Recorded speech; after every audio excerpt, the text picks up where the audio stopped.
데살로니가전서 4장 13절에서 18절 말씀 중심으로 데살로니가 교회의 모습이라는 제목의 말씀으로 하나님 말씀 나누도록 하겠습니다. 우리는 2024년도 시작하면서 초대교회의 모습들을 살펴보고 있습니다. 첫 번째 살펴본 교회는 예루살렘 교회였죠. 아마 1월 달 처음 시작하면서 여러분이 들으셨기 때문에 기억이 가물가물하실 텐데요. 예루살렘 교회는 사도의 가르침, 다시 말해서 성경 말씀에 열심을 내는 교회였습니다. 그리고 친교와 식탁의 교제에 열심을 내는 교회였고요. 오직 기도에 전혀 힘쓰는 교회가 예루살렘 교회였습니다. 그래서 우리 여수 성도 교회가 이런 예루살렘 교회의 모습을 본받았으면 좋겠다 하는 내용의 말씀을 들었습니다. 그리고 이제 안디옥 교회는 전도와 선교에 충만한 교회였는데, 이 안디옥 교회는 예수님을 안 믿는 사람들에게 예수 복음을 전하는 교회였습니다. 그리고 사울처럼 상처를 입고 운둔한 사람을, 성도를 온전하게 하는 교회였고, 그리스도인이라 일컬음을 받는 교회였다고 우리가 그런 말씀을 받았어요. 그래서 우리 여수 성도교회도 복음을 전하는 교회, 성도를 온전하게 하는 교회, 그리고 그리스도인이라 일컬음을 받는 교회가 됩시다 라는 그런 말씀을 드렸죠. 갈라디아 교회는 예수 십자가 복음이 참된 복음이다, 이 기치 위에 서 있었고, 예수님과 함께 나는 죽었고 내 안에 예수님이 살아계시고 그 예수님을 믿는 믿음으로 사는 교회가 갈라디아 교회라고 말씀을 드렸습니다. 그리고 이제 빌립보 교회로 가시면 고난 가운데 참된 기쁨이 있는 교회인데, 이 교회는 그리스도 예수의 마음을 품으라 라는 이 말씀을 중심으로 이 빌립보 교회가 살았고, 우리도 그러한 모습을 본받자 하는 내용을 우리가 말씀을 통해서 들었습니다. 이러한 내용을 이제 끝으로 우리가 이제 데살로니가 교회를 살펴보게 될 텐데요. 1차 선교 여행은 여러분이 화면을 보시면 갈라디아 교회를 중심으로 사도 바울이 1차 선교 여행을 다니게 됩니다. 정확한 연도는 아닌데요. AD 47년에서 49년도에 갈라디아 지역을 중심으로 2년에서 3년 사이에 사도 바울이 1차 선교 여행을 다녔고요. 2차 선교 여행은 대략적으로 49년도에서 52년도 사이에 3년에서 4년 사이에 걸쳐서 빌립보 교회, 데살로니가 교회, 고린도 교회를 개척하고 돌보는 사역을 사도 바울이 하게 됩니다.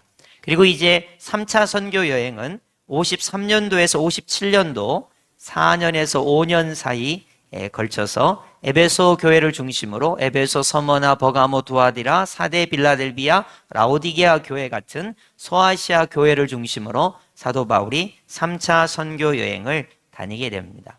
여러분이 성경을 보시면 각 교회마다 특징이 있는데, 오늘 우리가 볼 데살로니가 교회의 특징은 뭐냐면, 사도 바울이 3주밖에 데살로니가 지역에 있지 않았기 때문에 너무나 짧게 있었다는 게 이 교회의 장점이자 단점인 거예요.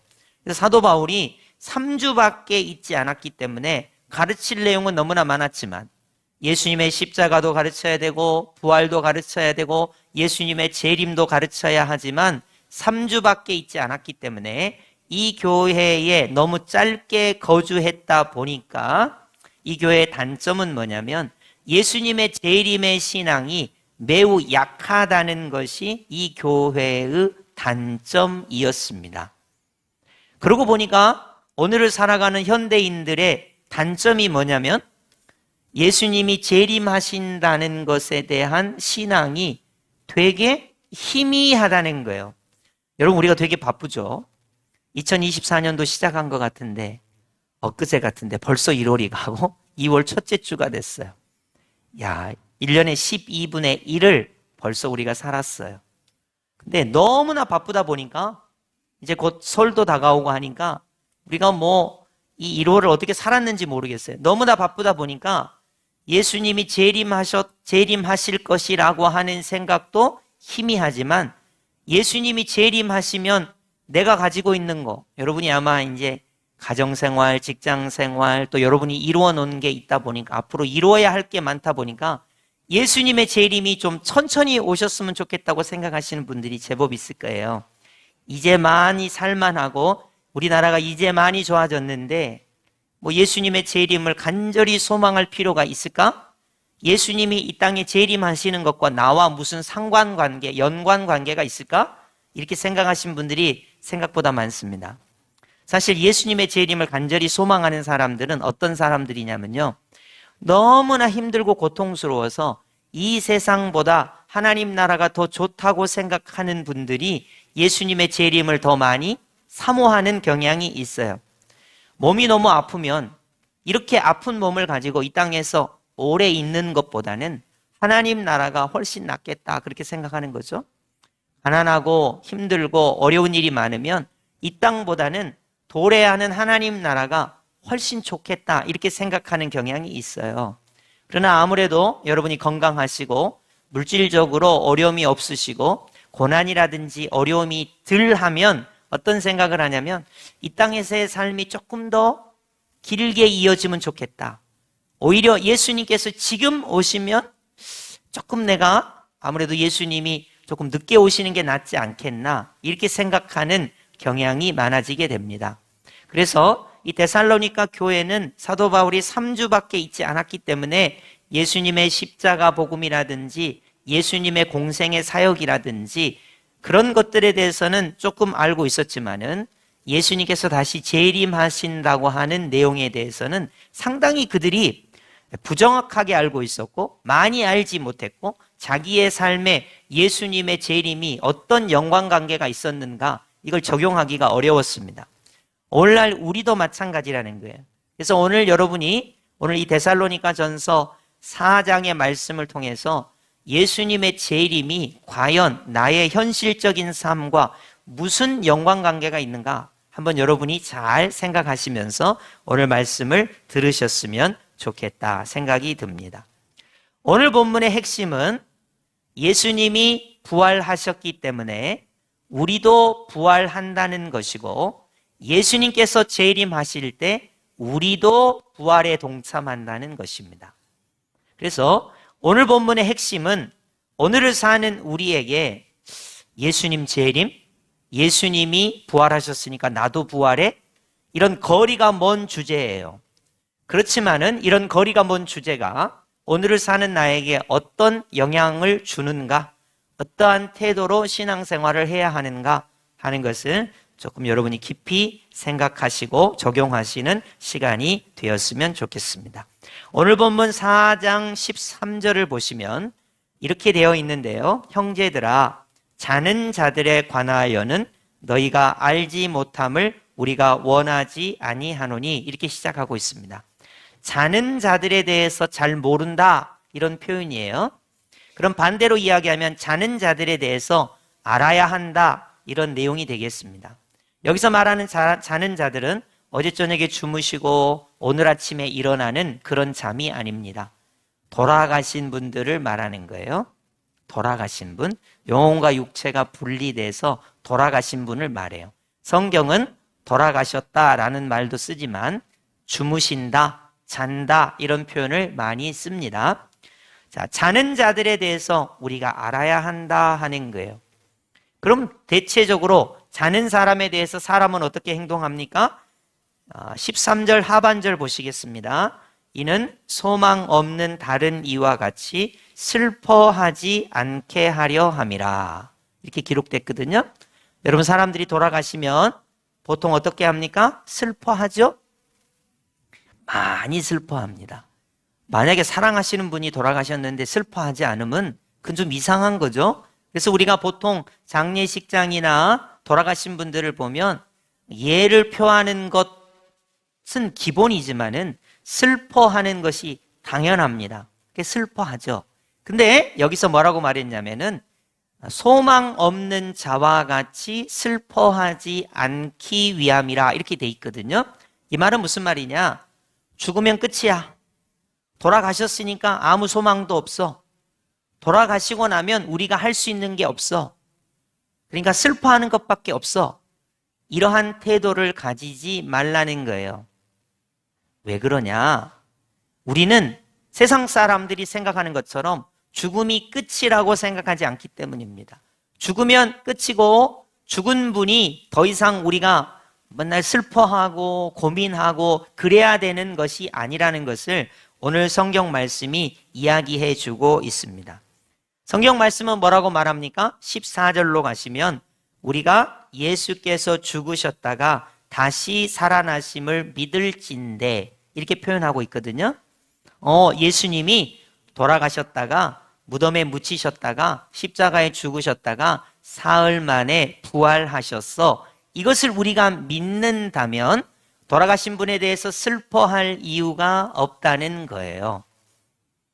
돌아가셨기 때문에 슬퍼할 이유가 없습니다. 왜냐하면 예수님은 죽으셨다가 다시 사흘 만에 부활하셨는데 그 다음 구절을 한번 보시죠. 이와 같이 예수 안에서 자는 자들도 하나님이 그와 함께 데리고 오시리라. 아멘. 이렇게 되어 있기 때문에 자, 성경 구절 한번 자세히 보겠습니다. 이와 같이 예수님이 죽으셨다가 다시 부활하신 것처럼 이와 같이 예수 안에서 자는 자들도 예수님을 믿는 자들도 예수님을 믿고 돌아가신 분들도 이런 표현을 예수 안에서 자는 자들도 이렇게 표현을 하는 거예요. 그래서 돌아가신 분은 크게 두 가지 종류가 있습니다. 오늘 성경적으로 표현할게요. 꼭 기억하세요. 예수님 안에서 자는 자들이 한 종류가 있고 예수님 밖에서 자는 자들이 한 종류가 있어요. 그래서 예수님 안에서 자는 자들이라는 말은 예수님을 믿고 세례를 받았거나 돌아가시기 전에 신앙 고백을 하시고 운명을 하신 모든 분들을 포함해서 예수님 안에서 자는 자들이라고 표현을 합니다. 반대로 예수님 밖에 자는 자들 이러면 안타깝지만 예수님을 인격적으로 영접하지 못했거나 세례를 받지 않으셨거나 운명하시기 전에 예수님을 영접하지 않는 분을 말하는 거예요.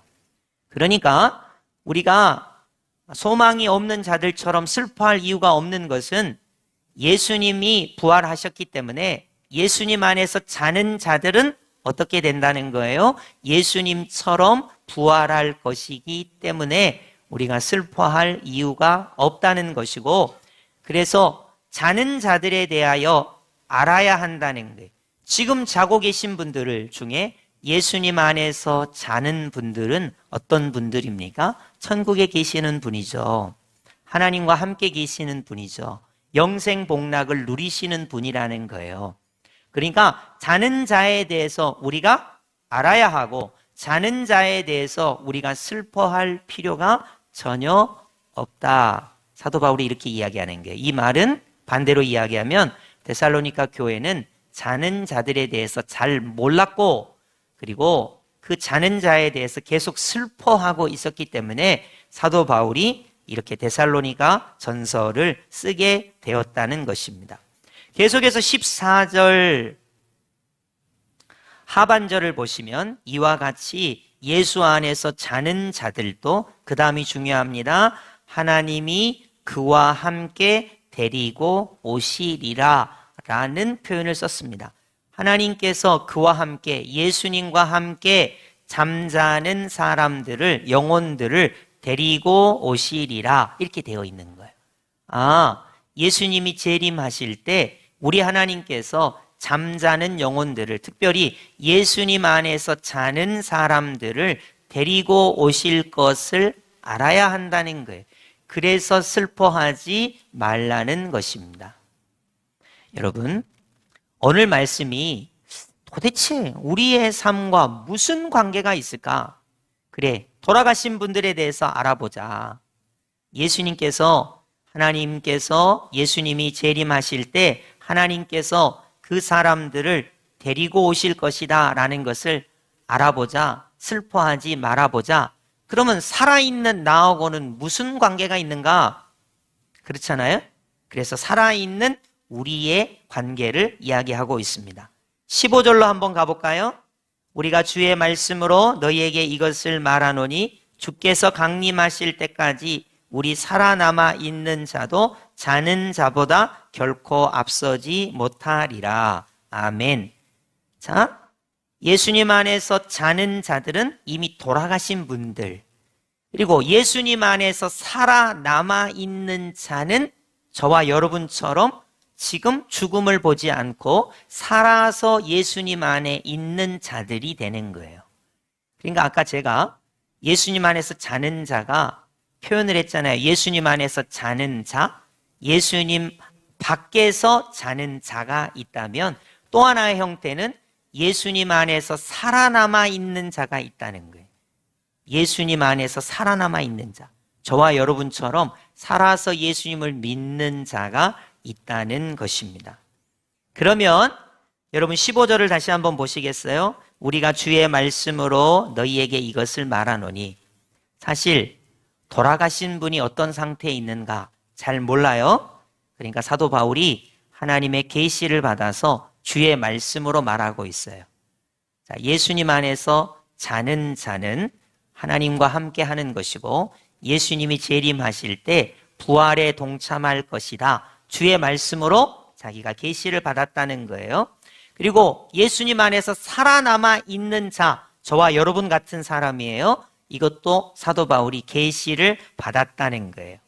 자, 15절 중반절입니다. 주께서 강림하실 때까지 우리 살아남아 있는 자도 자는 자보다 결코 앞서지 못하리라. 이해가 조금 어려우실 텐데 쉽게 설명하면 예수님 안에서 자는 자가 먼저 부활에 동참하고 예수님 안에서 살아있는 자는 예수님 안에서 자는 자가 먼저 부활에 동참하면 우리 예수님 안에서 살아있는 자는 그 다음에 부활에 동참하게 된다는 얘기예요.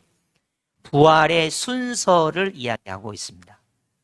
여러분, 예수님 믿으면 십자가에 죽으신 예수님을 믿으면 구원받습니다. 이런 얘기는 예수님을 안 믿는 세상 사람들도 많이 들었지만 예수님을 믿으면 어떻게 되는가? 예수님 안에서 잠자는 자가 먼저 부활합니다. 예수님을 믿으면 예수님 안에서 살아있는 자가 그 다음에 부활합니다. 이런 얘기는 한 번도 세상 사람들이 들어본 적이 없을 거예요.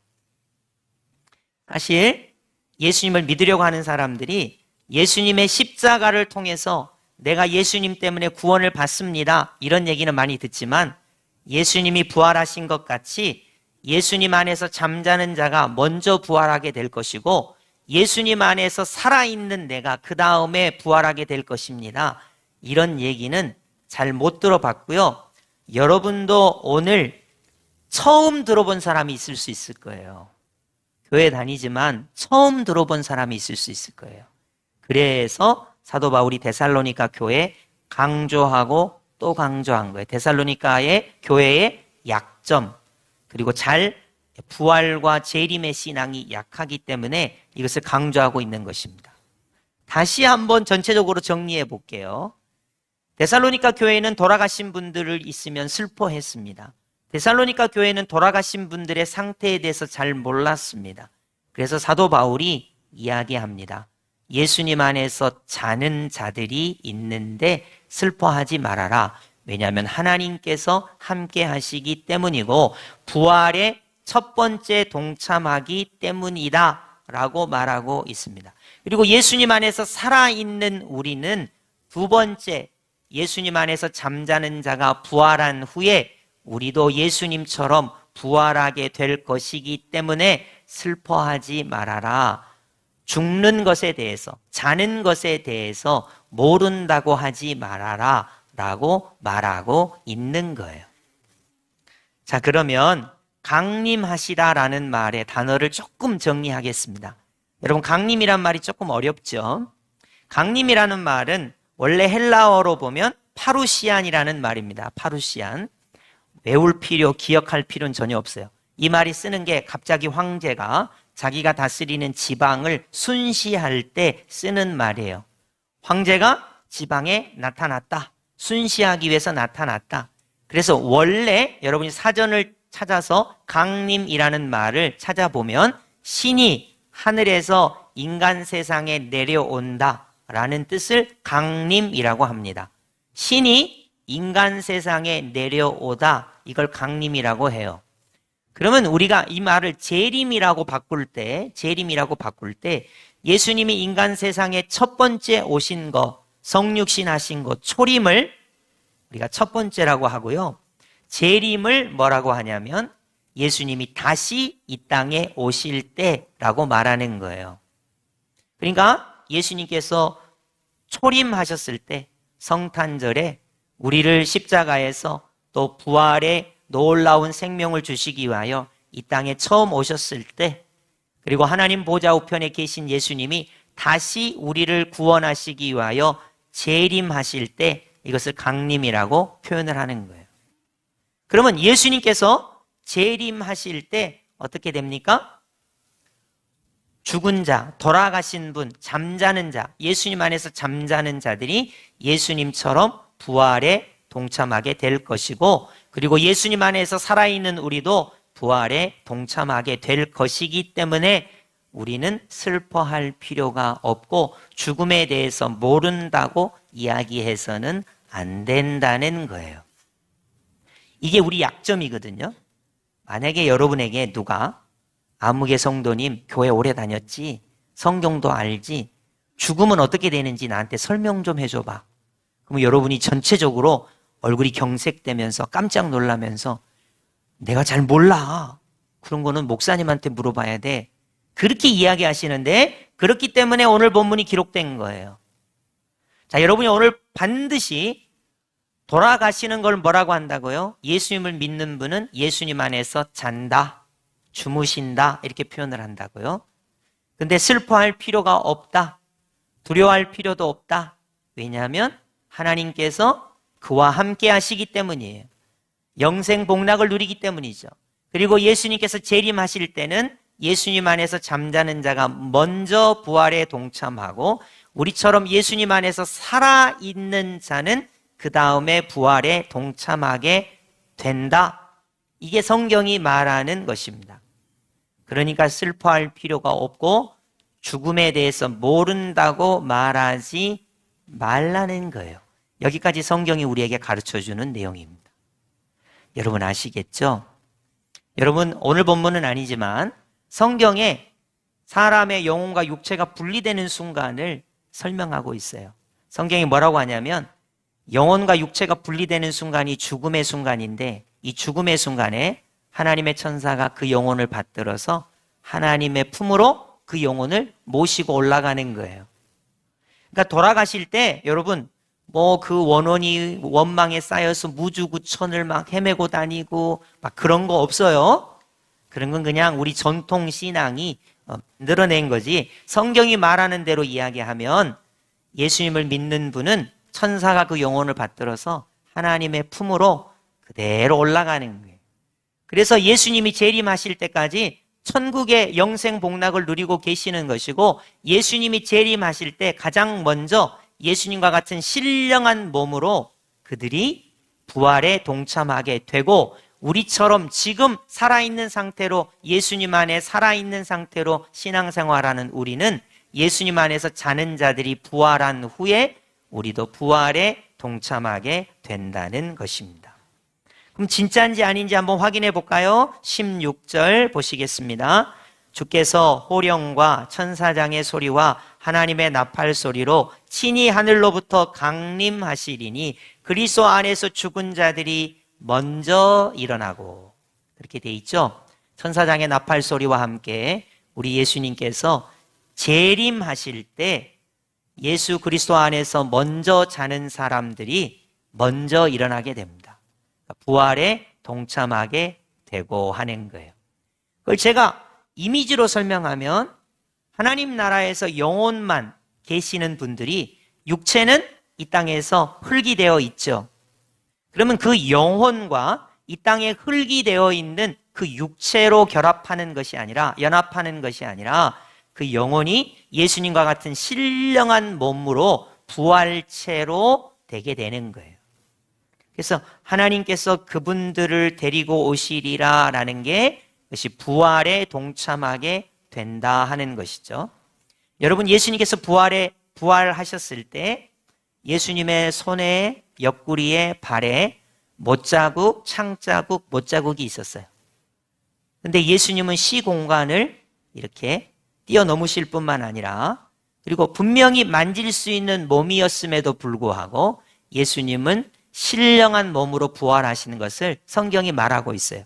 그래서 여러분 사도신경 고백할 때 몸이 다시 사는 것과 영원히 사는 것을 믿습니다라고 고백할 때 이 몸으로 부활하는 거 아니에요, 여러분? 이 얼굴로 부활하는 거 아니에요? 그래서 목사님, 나는 주름이 많은 상태로 부활하면 싫은데 영원히 살아야 되는데 그런 소리 하시면 안 돼요. 죄를 만들어가지고 여기저기 뿌렸는데 어떻게 부활해요? 그렇게 말씀하시면 안 돼요. 그런 부활이 아니에요. 이 썩는 몸, 아픈 몸, 늙는 몸으로 부활하는 거 아니에요. 예수님과 같은 부활체로 부활하는 거예요. 그래서 성경이 분명히 말하고 있어요. 너무 슬퍼하지 말라고, 죽음에 대해서 모른다고 말하지 말라고. 먼저 예수님 안에서 자는 자들은 하나님과 함께하고 예수님께서 재림하실 때 부활에 동참하게 되고, 그리고 예수님 안에서 살아있는 우리가 이 몸이 변하여, 영혼은 변할 필요가 없어요. 이 몸이 예수님의 부활체로 변화되면서 부활에 동참하게 된다. 이렇게 말하고 있는 겁니다. 17절 보시면 확실히 맞죠? 그 후에 우리 살아남은 자들도 그들과 함께, 그들은 누구예요? 예수님 안에서 잠자는 자들이 먼저 부활한 자들과 함께, 그런 말이죠. 구름 속으로 끌어올려 공중에서 주를 영접하게 하시리니, 이게 소위 말하는 휴거를 말하는 거죠. 우리 이렇게 살아서 신앙생활할 때 만약에 예수님이 이때 재림하신다면 우리는 변화되어 공중으로 휴거되게 된다는 거예요. 그런 내용을 말하고 있습니다. 여러분, 이런 내용은요, 교회에서 데살로니가 전서 오늘 본문을 이야기하기 전까지는 절대로 들을 수 없는 내용입니다. 여러분이 아무리 뉴스를 봐도 이런 내용은 나오지 않습니다. 여러분이 아무리 철학서를 뒤지고 봐도 이런 내용은 나오지 않습니다. 이것은 오늘 여러분이 이 데살로니가 전서, 데살로니가 교회가 죽는 것에 대해서 너무 몰랐기 때문에, 죽는 사람의 장례식에서 너무 슬퍼했기 때문에 사도 바울이 기록한 것이에요. 오늘도 여러분 마찬가지입니다.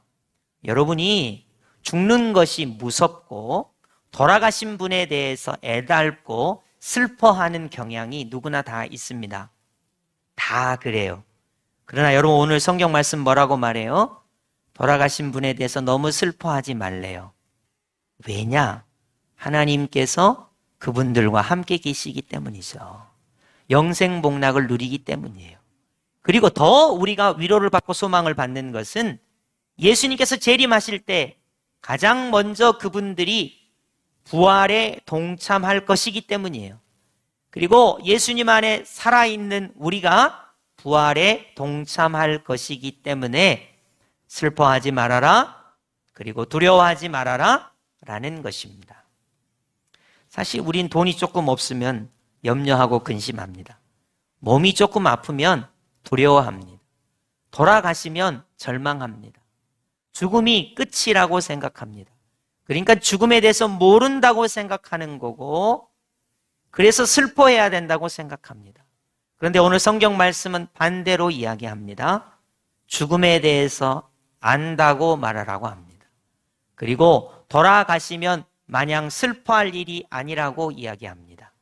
오늘 말씀을 정리하면 예수님께서 부활하셨듯이 우리도 이와 같이 예수님 안에서 먼저 자는 자들이 부활에 동참하고 예수님 안에서 살아서 신앙생활하는 우리도 부활에 동참할 것이기 때문에 죽음에 대해서 모른다고 말하지 말고 돌아가신 분에 대해서 마냥 슬퍼하지 말라고 말하고 있는 것입니다.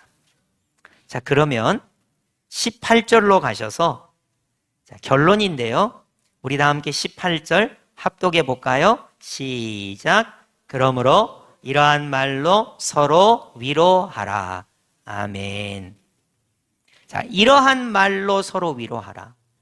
이제 여러분이 설이 되시면 여러분의 손주들이 여러분의 집에 와서 여러분에게 세배를 할 때 손주들이 여러분에게 바라는 게 있을 거예요. 세뱃돈이죠. 또 여러분의 자제분들이 여러분의 댁에 와서 어른들에게 용돈을 주시거나 또 자기들이 준비한 정성스러운 선물을 여러분에게 드릴 때 여러분이 위로를 받죠. 자식이 잘 되면 여러분이 위로를 받습니다. 여러분이 생각하는 일이 잘 되면 위로를 받습니다. 그러나 여러분 생각해 보세요. 죽음이 닥쳤을 때 뭘로 위로하시겠습니까? 돈으로 돌려막기 할 수 있습니까? 죽음이 우리에게 닥쳤는데 이제 지옥 가야 되는데 또 우리가 영원히 형벌을 받아야 되는데 도대체 뭘로 위로를 받을 수 있습니까? 오늘 우리가 이제 시니어부 한 85명 정도에게 감사하다고 우리가 이제 명절 선물을 드리는데요. 시니어부가 이제 인생을 다 이렇게 돌이켜보면 연세가 드시고 또 몸도 아프신 곳이 여기저기 계시고 그러면 여러분에게 위로가 뭐가 되겠습니까? 실제로 말하면요, 위로가 되는 게 없어요. 여러분이 좀 젊고 건강하고 조금 세상에 성공을 위해서 다름질할 때는 그런 것들이 위로가 될 줄 알죠. 그러나 여러분이 연세가 어느 정도 들고 인생의 뒤안길을 다 돌이켜보고 죽음과 직면할 때 위로가 되는 게 진짜로 없어요. 여러분이 그 죽음과 홀로 가야 돼요. 죽음을 직면해야 합니다. 그래서 성경이 말해요. 이러한 말로 서로 위로하라. 자, 여러분이 오늘 초등학교 6학년이든 중학교 3학년이든 고등학교 3학년이든 여러분이 청년이든 장년이든 노년이든 관계없이 이러한 말로 위로를 받을 수 있어야 돼요. 죽음이 끝이 아닙니다. 자, 주 안에서 자는 자들은 하나님과 함께 합니다. 그러니까 이 말로 위로를 받으라는 거예요. 그래서 슬퍼할 필요가 없다는 거예요. 죽음에 대해서 모른다고 말하지 말라는 거예요. 그리고 더더군다나 예수님께서 재림하실 때 예수님 안에서 자는 자들, 돌아가신 분들이 먼저 부활에 동참할 것이니까 슬퍼하지 말라는 거예요. 죽음에 대해서 모른다고 말하지 말라는 거예요. 그리고 지금 살아서 예수님 안에서 신앙생활하는 우리는 먼저 예수님 안에서 자는 자들이 부활하신 후에 우리도 이 몸이 변하여 예수님과 같이 부활하게 될 거라는 거예요. 그래서 너무 힘들고 어려운 일이 있을지라도 여러분 힘들고 어려운 일이 많지요. 몸이 아픈 일이 있을지라도 실패를 경험할지라도 정말로 위로받고 싶은 일이 많다면 이 말씀을 붙들고 서로 위로하라는 것입니다. 여러분 예루살렘 교회는 성령이 충만한 그런 형태, 안디옥 교회는 전도와 선교가 충만한 형태, 갈라디아 교회는 예수 십자가 복음이 충만한 형태, 빌립보 교회는 참된 기쁨을 누리는 형태였다면 데살로니가 교회의 약점은 예수님이 부활하셨다는 것과 예수님이 재림하실 때 우리가 부활한다는 것이 약점이었어요. 그래서 그것을 강화시키기 위해서 이 말씀을 주신 것입니다. 오늘날 우리도 똑같죠. 어떠한 것으로 여러분 위로를 받겠습니까? 여러분 우리가 위로받는 것은 예수님이 부활하신 것처럼 먼저 돌아가신 분들이 부활에 동참할 것입니다. 그리고 신앙생활하는 나도 예수님이 부활하신 것처럼 부활에 동참하게 될 것입니다로 위로를 받으라는 거예요. 여러분 몸이 아프시죠? 그러면 천국이 있음으로 위로를 받고 예수님이 부활하셨기 때문에 나도 이 몸이 살고 영원히 살 것을 통해서 위로를 받으라는 거예요. 물질에 문제가 있으면 물질로 채우려고 하는 것으로 위로를 받지 마시고 기독교인은 부활 신앙과 예수 재림의 신앙으로 나도 부활에 동참할 것으로 위로를 받고 소망을 가지라는 것입니다. 이 말은 뉴스에도 나오지 않고 여러분 교과서에도 나오지 않고 세상 철학에도 나오지 않고 타 종교의 어느 곳에도 들을 수 없는 말이에요. 오직 성경 말씀만이 이렇게 우리에게 이러한 말로 서로 위로하라고 말하고 있습니다. 여러분 기독교 신앙은 예수님의 십자가의 기초에 있습니다. 그러나 기독교의 신앙은 예수님의 부활의 기초에 있습니다. 예수님이 부활하셨기 때문에 먼저 자는 자들도 예수님의 부활에 동참하고, 이제 나도 곧 죽을 것인데 나도 예수님 안에서 살아있는 나도 예수님의 부활에 동참할 것입니다. 이러한 말로 서로 위로하라는 것입니다. 이것을 요한계시록에서는 한 문장으로 마라나타라고 했어요. 마라나타의 뜻은 아멘, 주 예수여 오시옵소서입니다. 한번 따라해 볼까요? 마라나타, 아멘, 주 예수여 오시옵소서. 예, 요 말이거든요. 요게 우리 현재 생활하고 무슨 관계가 있어요? 여러분이 몸이 아프면 마라나타, 아멘, 주 예수여 오시옵소서. 여러분이 너무나 힘들고 어려운 일이 있을 때마다 아멘, 주 예수여 오시옵소서. 예수님을 마음에 영접하고 다시 오실 그 예수님을 통하여 천국의 소망, 부활의 소망을 가지고 여러분이 서로 위로하라는 것입니다. 이 얼마나 놀라운 말씀입니까? 물론 이 세상에 좋은 게 많아서 마라나타의 신앙, 예수 재림의 신앙, 부활의 신앙과 거리를 멀어지게 하고 생각하지 못하게 하는 것들이 많지만은, 기독교의 기본적인 믿음은 예수 십자가를 믿는 믿음, 예수 부활을 믿는 믿음, 그 예수님께서 다시 재림하실 것을 믿는 믿음, 그 예수님처럼 나도 부활에 동참할 것을 믿는 믿음으로 사는 것입니다. 그렇기 때문에 우리가 위로를 받을 수 있는 거예요. 그렇기 때문에 고난도 두렵지 않는 거예요. 그렇기 때문에 사망도 죽음도 두려워하지 않는 것입니다. 바라기는 데살로니가 교회가 죽음에 대해서 모른다. 그리고 죽음에 대해서 모를 뿐만 아니라 돌아가신 분에 대해서 계속 슬퍼한다. 의 상태였다가 이제 이 데살로니가 교회에 주신 말씀을 듣고 죽음에 대해서 안다.